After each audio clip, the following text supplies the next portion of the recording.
On va lire un verset, là, Srimad Bhagavad Gita. Donc, le chapitre 2, verset 26. Om Namo Bhagavate Vasudevaya.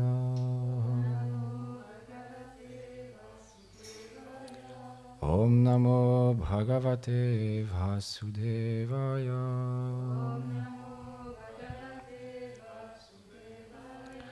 Om Namo Bhagavate Vasudevaya.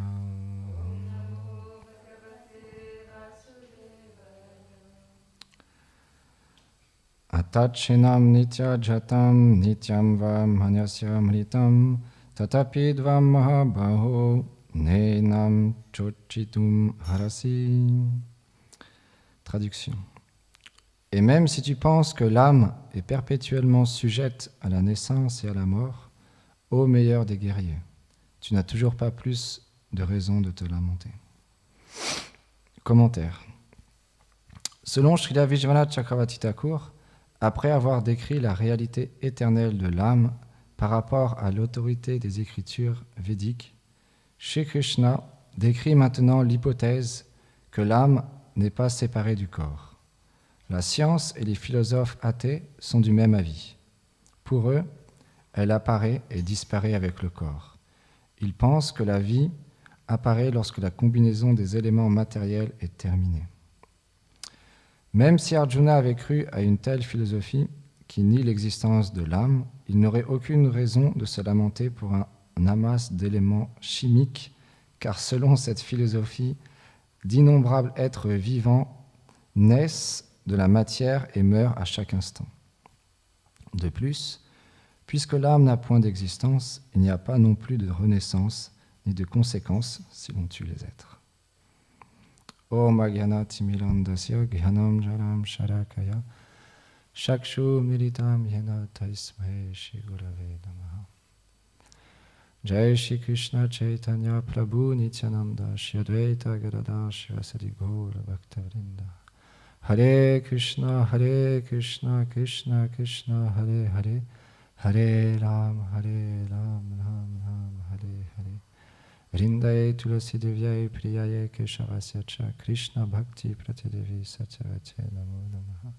Vanchakarpa Tarubhya Cha Kripa Sindhu Bhyeva Cha Patitanam Pavanebhyo Vaishnavebhyo Namo Namaha.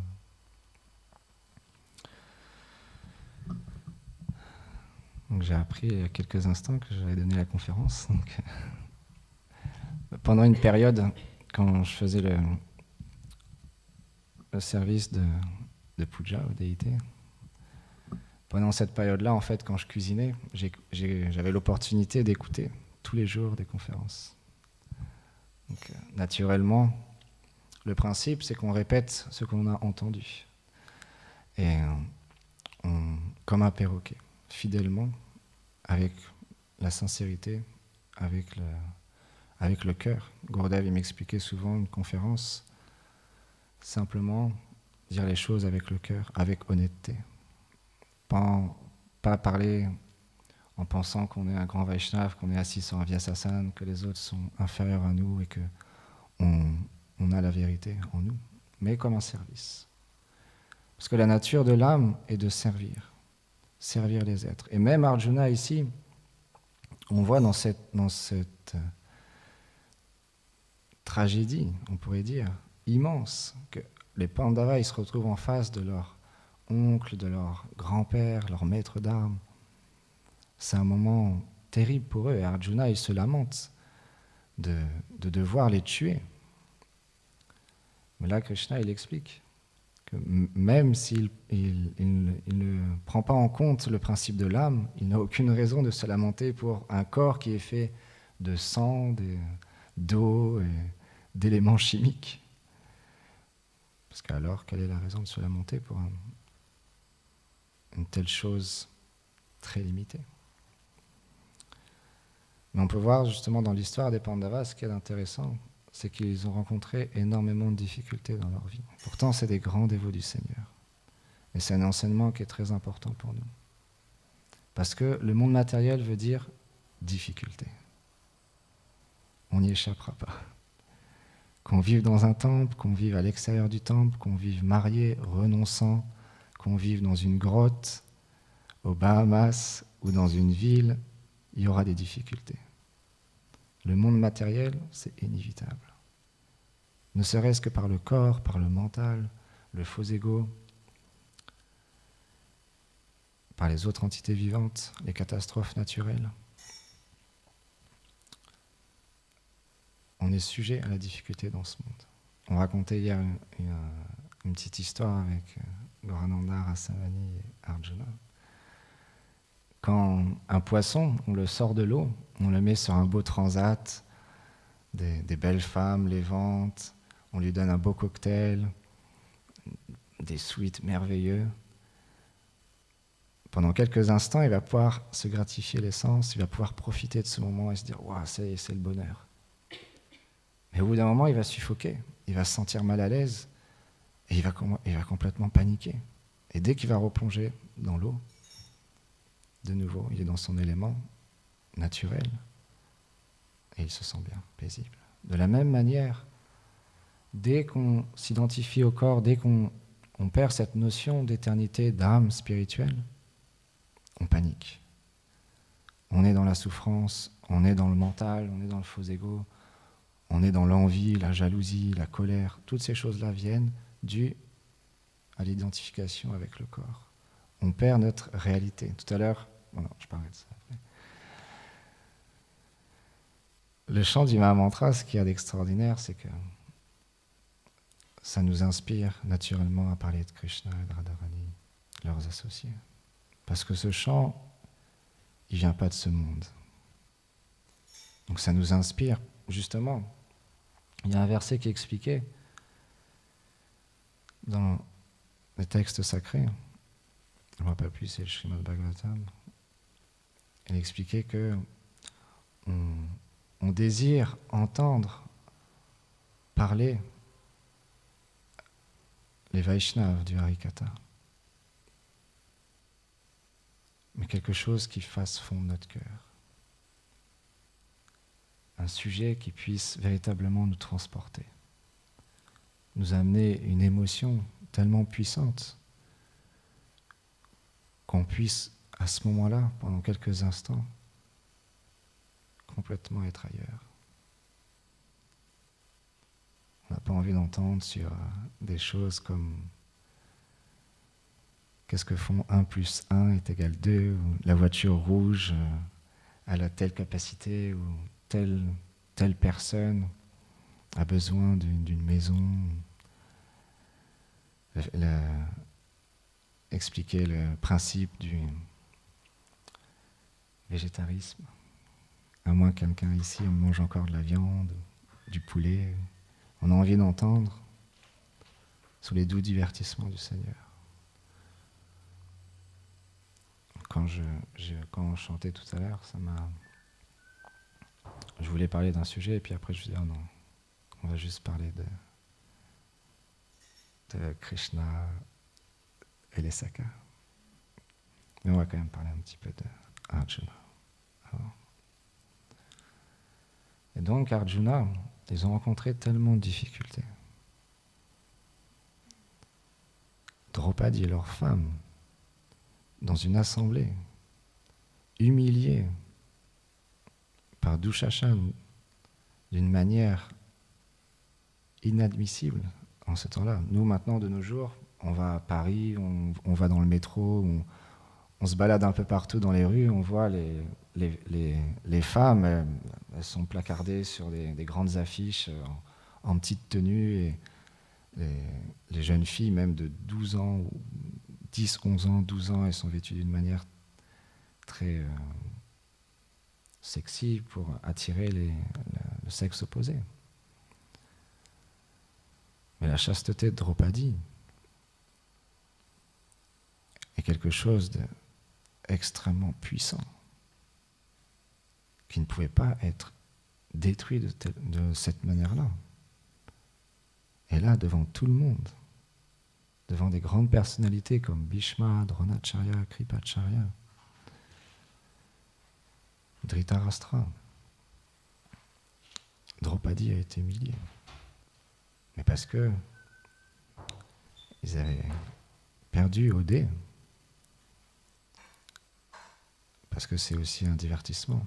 Donc à travers les divertissements, on peut apprendre pour nous. Ils n'ont pas bougé, ils ont rien fait, ils ont attendu. Et ils ont même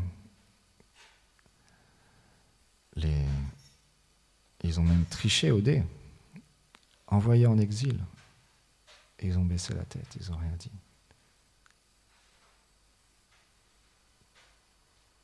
Mais à un moment donné, Krishna lui-même est allé voir Duryodhana après que les Pandavas ont été en exil. Ils sont revenus. Les Pandavas ont simplement demandé, Yudhishthira a simplement demandé à Duryodhana quelques villages pour qu'ils puissent, avec leur épouse et les personnes qui étaient avec eux, puissent rester paisiblement dans ce monde. Mais Duryodhana, il ne voulait rien entendre. Même un pas de terre, même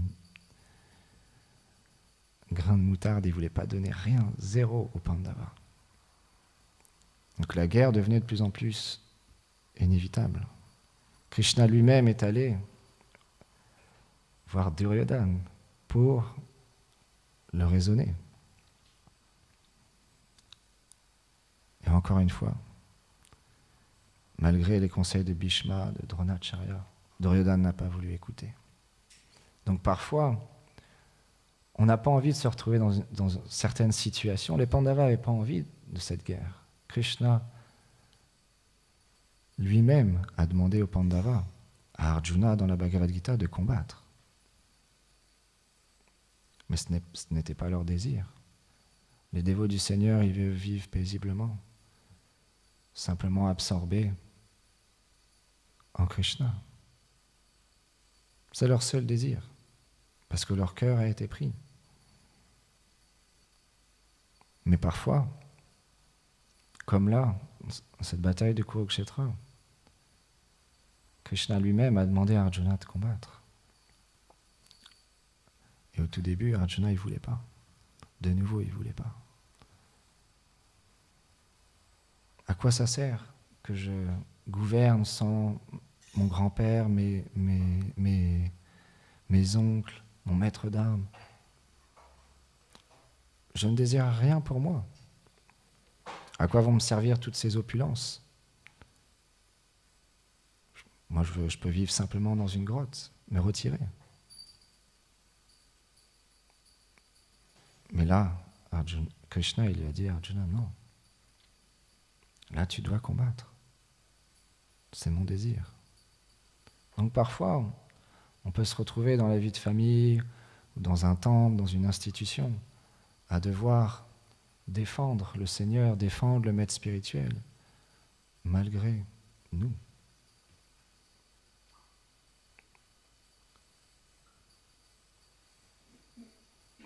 Dieu a la providence, à la volonté du Seigneur. Mais ce n'est pas que les Pandavas, dans leur cœur, ils avaient de la haine. Yudhishthira Maharaj, avant de commencer la bataille, il allait voir les guerriers. Il allait voir Bhishma, Dronacharya, Kripacharya, les mains jointes, avec beaucoup d'humilité, pour leur demander les bénédictions. Et ils étaient très satisfaits. Parce que c'est l'attitude d'un dévot. Il ne fait pas ça pour lui, pour sa propre satisfaction personnelle, mais pour les autres. Parce que c'est la volonté du Seigneur que ça se passe ainsi. Mais aucunement il ne fait ça pour lui.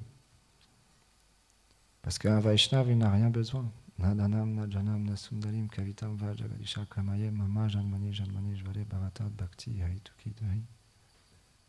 Je ne désire pas la libération, les disciples, les belles femmes. Je veux simplement te servir vie après vie, vie après vie. Être le serviteur du serviteur du serviteur. C'est le désir des Vaishnavas. Et peu importe la situation, que ce soit comme Yudhishthira en tant que roi, ou que ce soit un Vaishnava en tant que renonçant, c'est la même chose.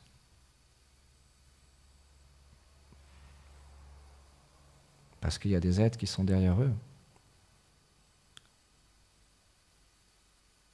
Alors ils doivent agir dans ce monde.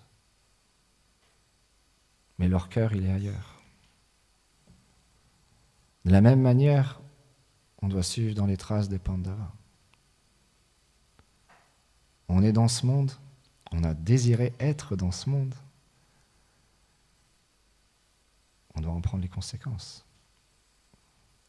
Parce que ce monde, encore une fois, ça veut dire souffrance. Chez la Bhaktisiddhanta Sarasvati Thakur Prabhupada, il disait, ce monde, c'est pas un monde pour les gentlemen. On n'a rien à y faire. Simplement, comme quand on va aux toilettes, on fait ce qu'on a à y faire et on sort vite. C'est assez direct, mais c'est la réalité.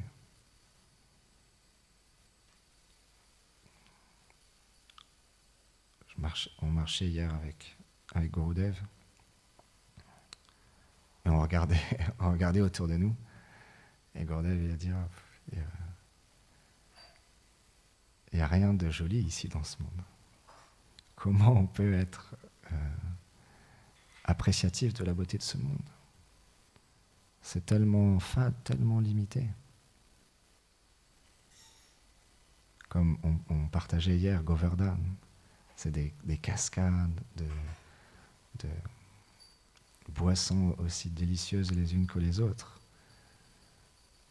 Des prairies arrangées pour les divertissements de Krishna, Balaram, les pâtres.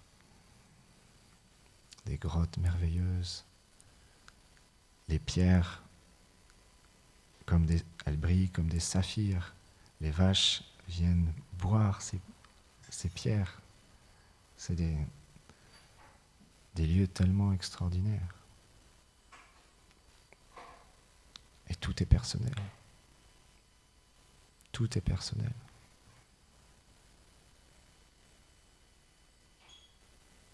On peut relationner avec les êtres d'une manière illimitée. Et à Vraj, il y a un respect, il y a une humilité tellement grande que Mère Yashoda elle-même, quand elle a vu ce pot de lait qui débordait, quand elle avait Krishna sur ses genoux, elle lui a dit « Oh non, ne t'inquiète pas ». Elle a délaissé son propre bonheur d'avoir son enfant adoré sur ses genoux pour un bhakta. Le mouvement de Mahaprabhu, ça veut dire humilité. On veut le bonheur des autres. On veut voir les autres progresser. On veut voir nos frères et nos sœurs développer de l'amour. Pas la haine.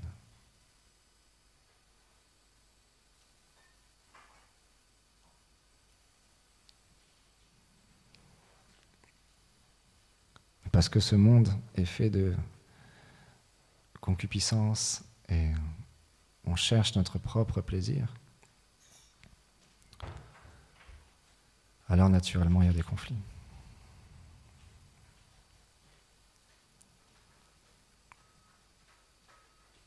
Et on voit comme il y a quelques jours, on a lu un verset où Draupadi,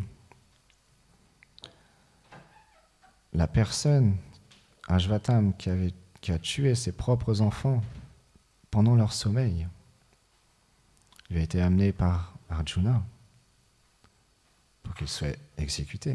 Là, un tel acte, dans ce temps-là, et même encore aujourd'hui, il y a une sanction très lourde d'avoir tué des enfants pendant leur sommeil. Et Draupadi a montré sa grande noblesse, ses qualités de pardon, d'humilité. Parce qu'elle ne voulait pas faire souffrir la mère d'Ashvatam comme elle souffrait dû à la séparation avec ses enfants. Alors, elle a demandé à Arjuna de le relâcher. Et Gurudev partageait des points vraiment intéressants dans cette conférence. qu'un Vaishnav qui se fait attaquer, un Vaishnav qui se fait même violenter, comme Haridas Thakur. Il désire le bien de ses opposants.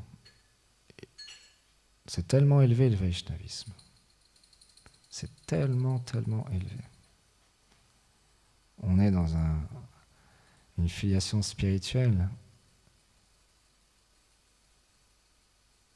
extrêmement élevée.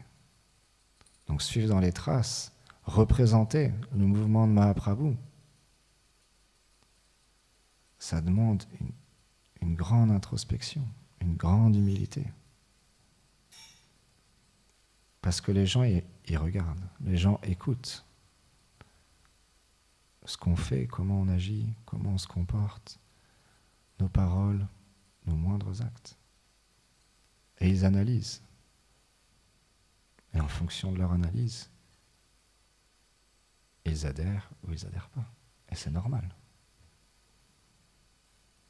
Donc la responsabilité de chacun est importante aussi.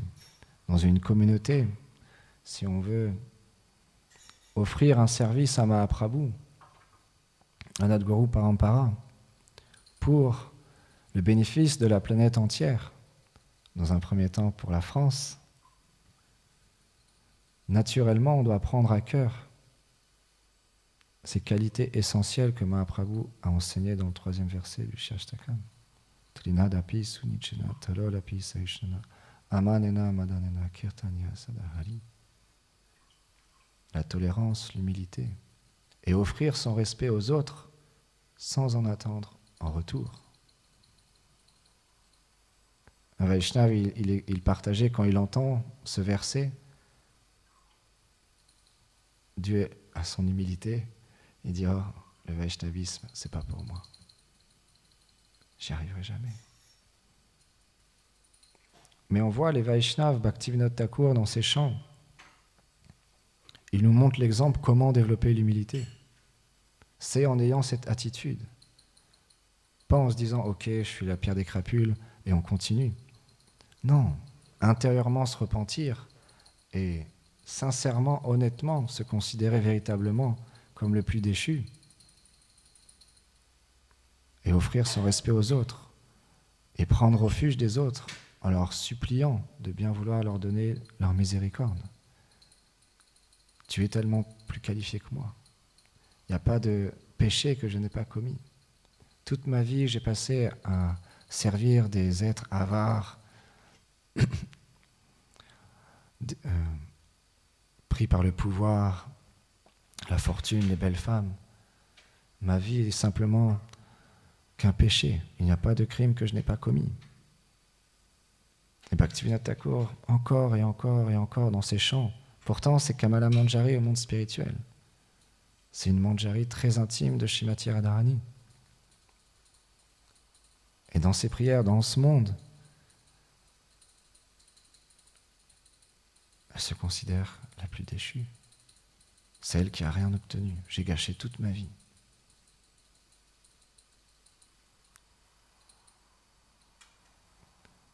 Et même à Vrindavan, les gopis ont ce sentiment-là. C'est pas que quand elles sortent de chez elles, elles sont là, oh, on est les gopis de Vraj, on est les plus grandes, les meilleures, on va aller rejoindre Krishna. Non, on est déchus, on fait quelque chose de mal, de terrible, on sort la nuit pour aller retrouver Krishna. Et quand elles voient des fleurs, quand elles voient des arbres, elles sentent l'odeur de Krishna, elles voient que Krishna est passé par là, a touché ces fleurs. Elle leur offre des prières, mais vous êtes tellement, tellement, tellement fortunés. Il a pris notre cœur. On est comme vous, on est en détresse. On est venu pour vous rencontrer. On veut apprendre de vous. Donnez-nous votre miséricorde. Nous aussi, on veut la douce étreinte de Krishna.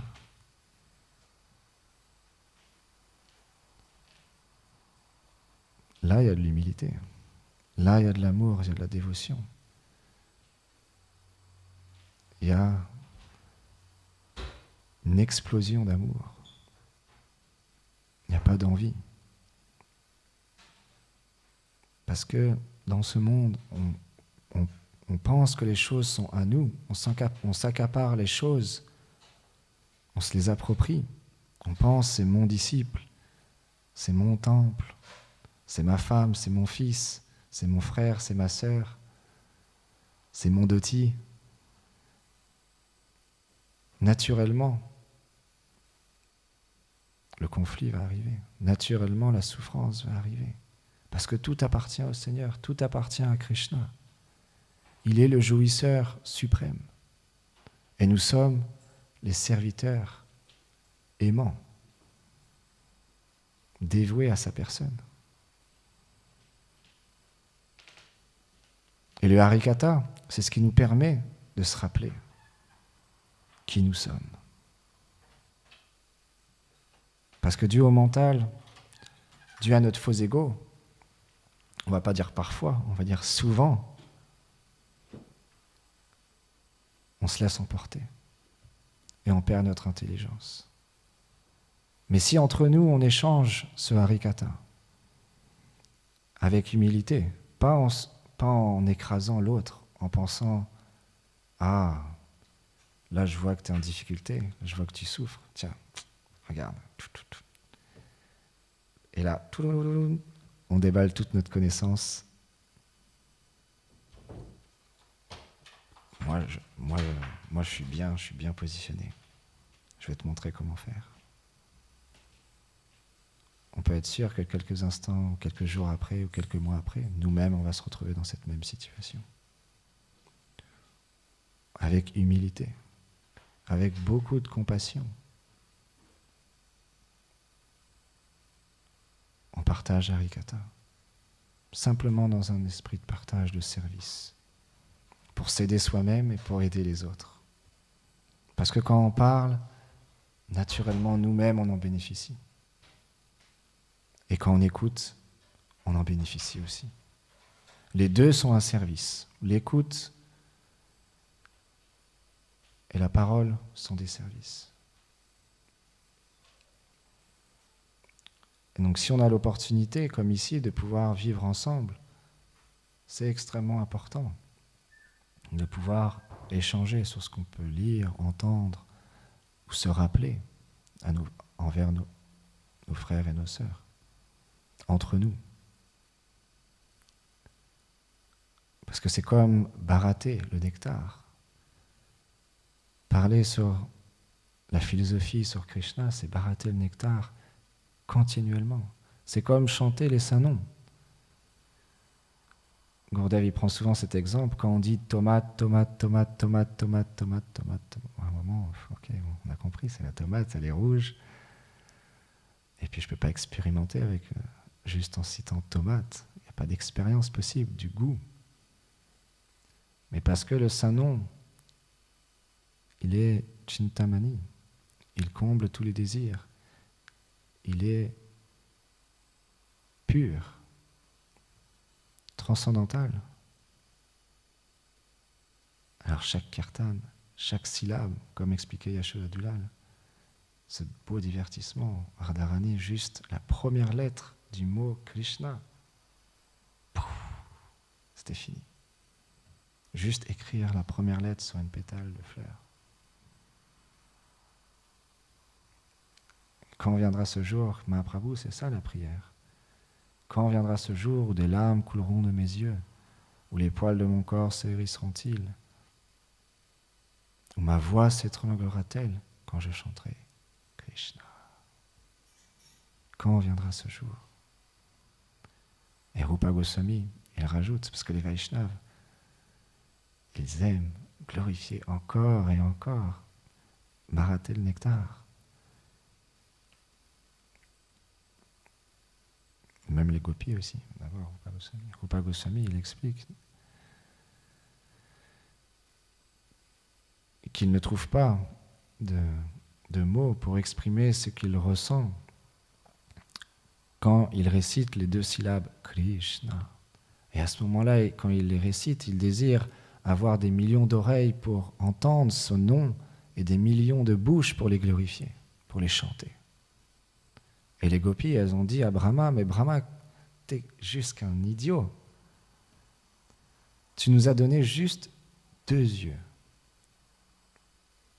pour contempler la douce forme de notre Seigneur, de notre bien-aimé, Shyama Sundar. Et en plus, tu as rajouté des trucs inutiles, des paupières, qui font que quand on cligne des yeux, on ne le voit plus. Quelle infortune on a. Donc, le Harikatha, naturellement, si on le pratique au quotidien, on le met en application dans notre vie, on peut barater le nectar. On peut profiter de chaque instant pour grandir, arroser, comme on expliquait l'autre jour, arroser, c'était Rasabiri, arroser la plante de la dévotion à travers Shravanam, Kirtanam, Smaranam.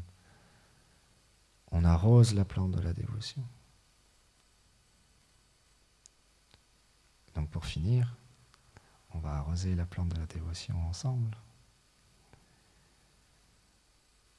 L'après-midi, quand Krishna il revient du Radhakund avec différents sakas, il retrouve Krishna, Balaram, Shridham. Et là, ils font un jeu très extatique et joyeux. Quand on chante, parfois, ça nous rappelle des divertissements, Maria Shoda avec Gopal, parfois Krishna qui joue avec ses amis, ou Radharani qui est en séparation avec Krishna, ou tellement d'autres choses. C'est illimité le chant du Mahamantra. Et donc, ils forment 2 équipes. Krishna, Shridham d'un côté, et Balaram, Shridham d'un côté, Krishna, Subal de l'autre. Et Madhu Mangal, bien sûr, il fait l'arbitre. Parce que lui, il aime les sucreries. Et Krishna, le plan, c'est qu'il fait en sorte que Madhu Mangal, il demande à un de ses amis d'aller soudoyer Madhu Mangal, le mettre dans leur poche, en lui proposant différentes sucreries. Et Madhu Mangal, il accepte. Donc le jeu commence. Et ils tirent fort, chacun de leur côté. Krishna, il tire. Et Balaram, Shridham, ils sont très forts. Ils tirent de toute leur force. Et là, Krishna, il commence à voir qu'ils sont en difficulté. Et Balaram, Shridham, ils sont très contents. Ils voient qu'ils sont en train de gagner.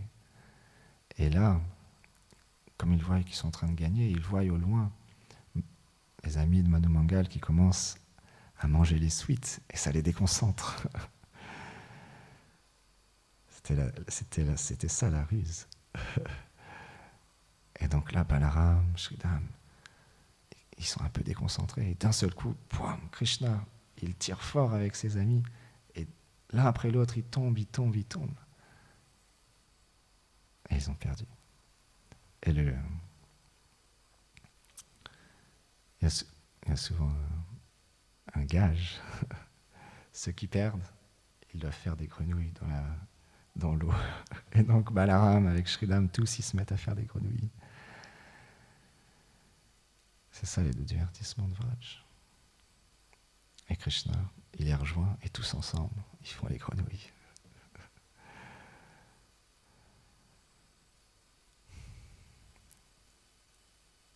Quelqu'un qui désire Dans ce monde, on a plein de possibilités. Si on a envie d'avoir une position dans une institution, on a envie d'avoir un bon salaire, une bonne situation familiale, prospère, avec quelques biens matériels, un certain confort, que ce soit en tant que renonçant ou en tant que gréasta, c'est pareil.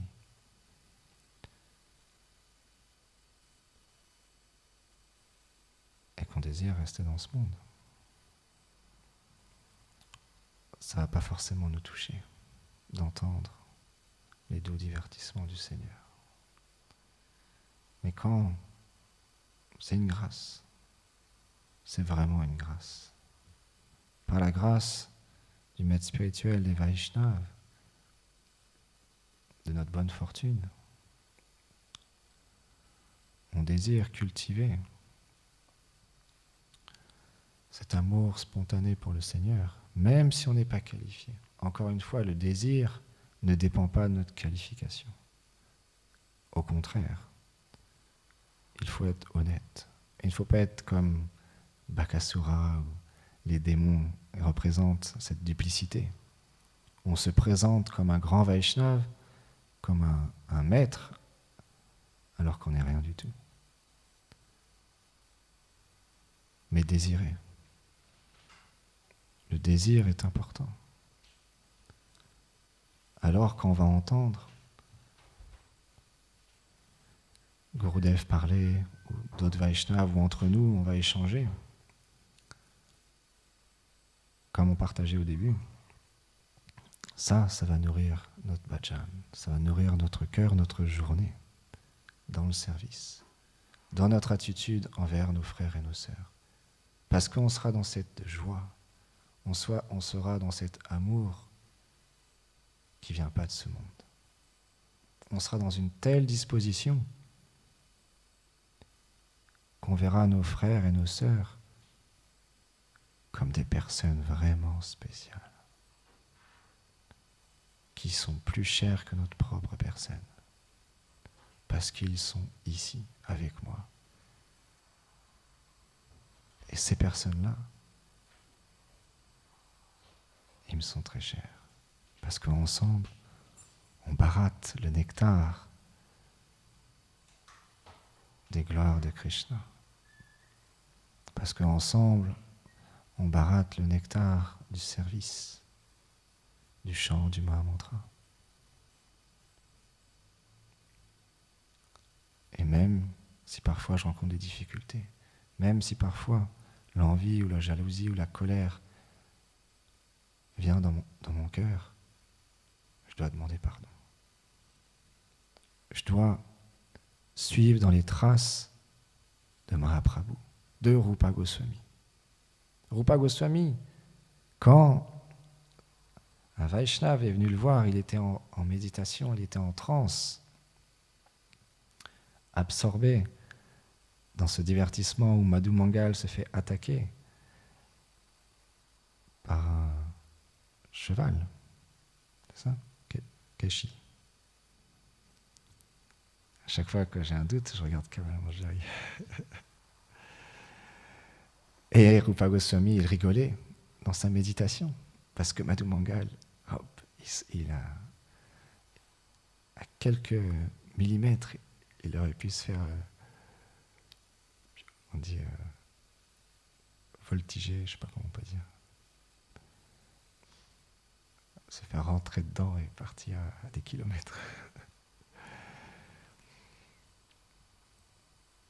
Et au même moment, il y a un Vaishnava qui arrivait. Et il avait une déformation physique. Et il était venu pour écouter Rupa Goswami. Et il pensait que là, il se moquait de lui. Donc il est parti. Et Rupa Goswami a senti dans son cœur ce qui se passait. Et il a pris conseil auprès de Sanatana Goswami et Jiva Goswami. On doit prendre conseil parfois envers nos frères et nos sœurs, notre maître spirituel. Si on sent dans notre cœur qu'on a mal agi, on doit se repositionner. C'est très important. Parce que plus on montrera de l'humilité dans notre communauté, plus les gens seront attirés. Parce que ce monde, tout autour de nous, les gens, ils courent après la position, avoir une bonne position dans leur travail, dans leur famille, avoir du prestige. Gourdev, il partageait souvent son père, quand il descendait même de chez lui pour aller acheter une baguette, il fallait qu'il soit impeccable. L'apparence. Mais apprendre aux gens à développer l'humilité, à accepter qu'on est malade, qu'on a une maladie très grave, la maladie la plus grave. On peut avoir le rhume, comme parfois en ce moment, là, il y a beaucoup de dévots qui ont le rhume. C'est une maladie qui est grave, mais pas si grave que ça, parce que c'est une maladie de corps. Mais la maladie la plus grave qu'ont les êtres, c'est l'oubli de notre relation avec le Seigneur suprême, avec Krishna. Et cette maladie-là, elle se soigne en étant associée avec les sadhus, en rentrant en contact avec des livres comme le Srimad Bhagavatam. Donc montrer aux gens, leur donner l'opportunité qu'ils puissent accepter qu'ils ont cette maladie, et donc accepter le processus, la médecine, le chant du Mahamantra, pour pouvoir guérir, c'est quelque chose d'extraordinaire. Parce que c'est l'ordre de Nityananda, c'est l'ordre de Mahaprabhu. Et nous-mêmes, comme là dimanche, on a fêté l'installation de Srila Bhaktivedanta Swami Prabhupada. Il est venu en Occident, là où personne ne connaissait le nom Krishna. Et il a répandu cette grande miséricorde, bonne fortune. Je me répète souvent, je dis souvent miséricorde. C'est comme ça. Et on est tellement fortunés. Fortunés aussi, je le dis souvent. Parce que on était dans cette situation-là. Et il est venu à travers maintenant tous ces dévots qui continuent. Différentes maths maintenant, différents Vaishnavas voyagent à travers le monde pour accomplir la même chose. Partager la conscience de Krishna aux êtres. Parce que c'est le seul remède pour guérir dans ce monde. Parce que sinon, simplement embourbé dans le cycle des morts et des renaissances. Et donc, l'humilité, comme Rupa Goswami dans ce divertissement, il n'a pas simplement ignoré ce qui se passait. Il a fait des recherches. Il a fait des recherches. Avec l'aide de Sanatana Goswami et Jiva Goswami. Parce que, naturellement, quand on a des exemples comme ça, on peut comprendre.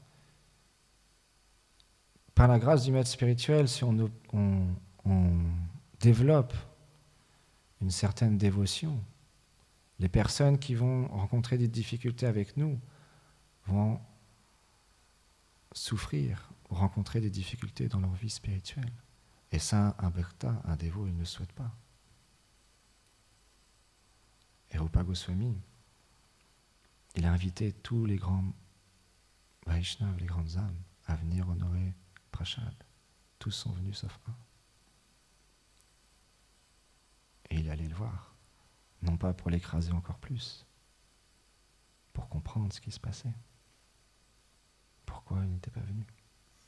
Un Vaishnava, il veut, c'est une grande famille. Le mouvement de Mahaprabhu, c'est une grande famille. Et naturellement, les mains jointes, il a dit d'une manière ou d'une autre, j'ai dû t'offenser. S'il te plaît, pardonne-moi, dis-moi ce qui se passe. Et là, il lui a expliqué. Et Rupa Goswami s'est repenti. Il a dit, oh, mais pardonne-moi, c'est un malentendu. J'étais simplement absorbé dans ce divertissement. Je ne rigolais pas pour toi. Et l'autre Vaishnav, là, c'est lui qui s'est repenti. Plutôt que d'avoir un barattage de faux égos et de haine qui grandit, c'est préférable d'avoir un barattage d'humilité qui grandit et qui grandit. Encore et encore, toujours plus d'humilité. Parce que l'humilité, on gagnera dans notre bhajan, on gagnera dans notre service, dans notre avancement spirituel, mais pas l'inverse. Donc, naturellement, on doit s'inspirer les uns les autres à développer l'humilité et l'attitude de service, de se considérer le serviteur du serviteur des êtres. Et naturellement, on verra nos frères et nos sœurs et on verra nous-mêmes devenir de plus en plus joyeux dans notre vie spirituelle, enthousiasme et fort, parce que l'humilité, ça donne de la force. Parce que quand on accorde le bon respect aux êtres, quand on élève les êtres, Krishna est tellement satisfait avec nous. Gurudev est tellement satisfait avec nous. Parce qu'on développe une appréciation telle que les dévots, ils vont nous aimer d'une manière mais illimitée. Ils vont nous aimer mais tellement. Ils seront complètement désireux de nous offrir un service, d'être en notre compagnie, parce qu'on aura tellement d'humilité, on leur offrira tellement de respect, on sera tellement appréciatif du service qu'ils font pour la communauté.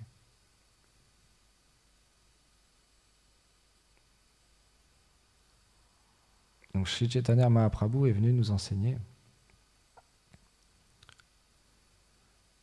ses enseignements par sa vie pratique. La manière dont il relationnait avec les dévots. On voit, quand des personnes venaient l'offenser lui-même personnellement, c'était bien différent que quand on offensait ses dévots.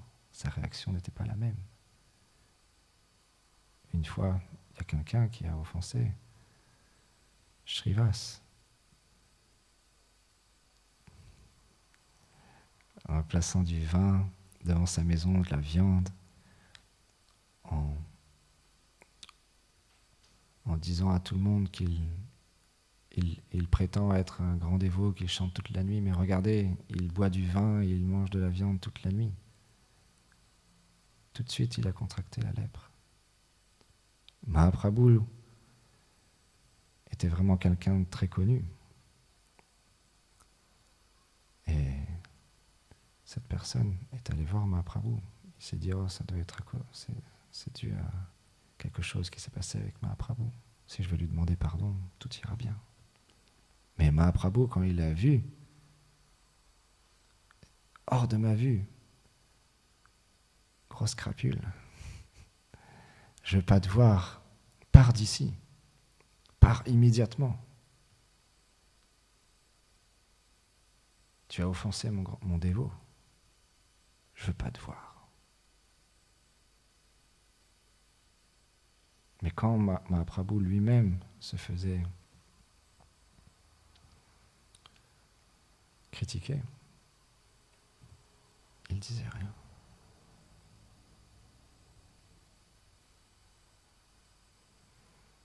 Donc on va faire attention à notre manière de relationner avec les Vaishnavas. Et on doit suivre dans les traces du Seigneur Nityananda et Mahaprabhu. De cette manière-là, on sera de plus en plus heureux dans notre vie spirituelle, enthousiasme, avec une attitude de serviteur. Donc je vous implore aujourd'hui de m'aider, parce que, encore une fois, les harikata, c'est pour la personne qui parle en premier. Donc j'ai besoin de votre aide pour suivre dans ces enseignements qu'on a pu partager aujourd'hui. Donc n'hésitez pas à m'aider. N'hésitez pas. Go Premanande Haribo.